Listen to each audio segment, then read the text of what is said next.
She won her Senate seat on a promise to cut waste, and now Joni Ernst is set to be the top Senate watch DOGE, chairing the new Department of Government Efficiency Caucus, helping us cut trillions. And she's wasting no time getting to work, already meeting with President-elect Trump, Elon Musk, and incoming Commerce Secretary Howard Lutnick yesterday at Mar-a-Lago. Joining us now with more is Senator Joni Ernst. Senator, thank you for joining us.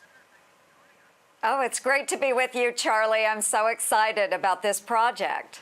Yeah, so I was excited when I saw that you were going to be taking over be the Senate point person, because I know you have, no one has devoted more effort than you have to going after exactly this kind of waste. And you probably know more than anybody else about where all the bodies are buried when it comes to federal government waste.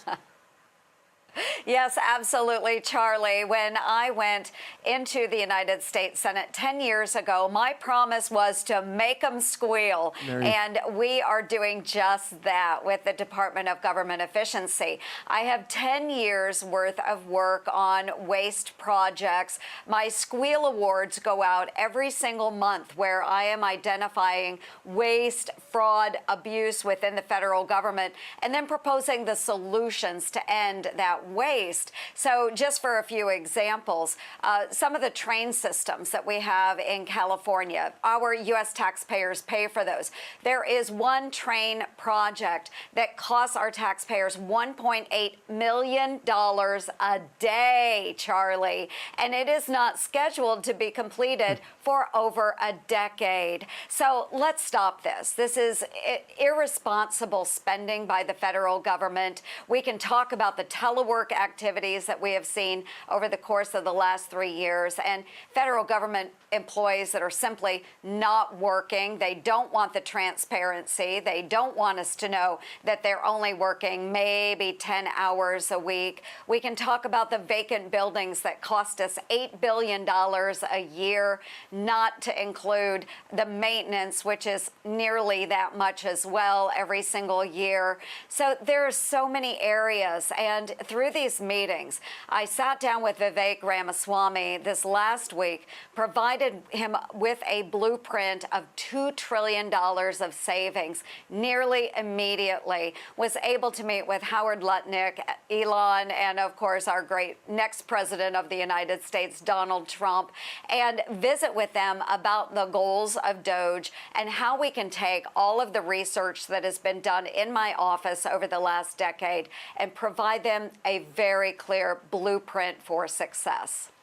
Obviously you've had plenty of successes in your efforts, but it's maddening how hard it is to actually get a lot of these things done.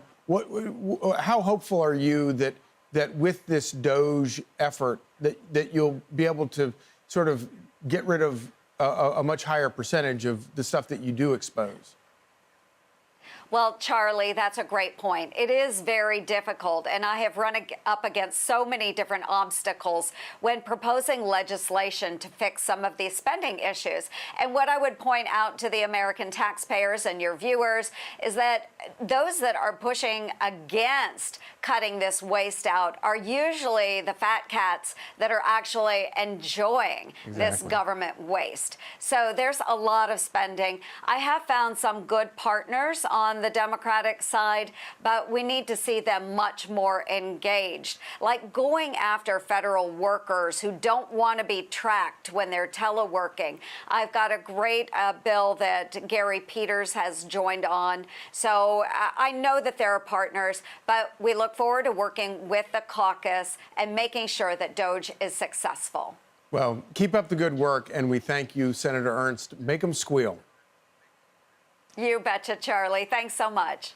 I'm Steve Doocy. I'm Brian Kilmeade. And I'm Ainsley Earhart. And click here to subscribe to the Fox News YouTube page to catch our hottest interviews and most compelling analysis.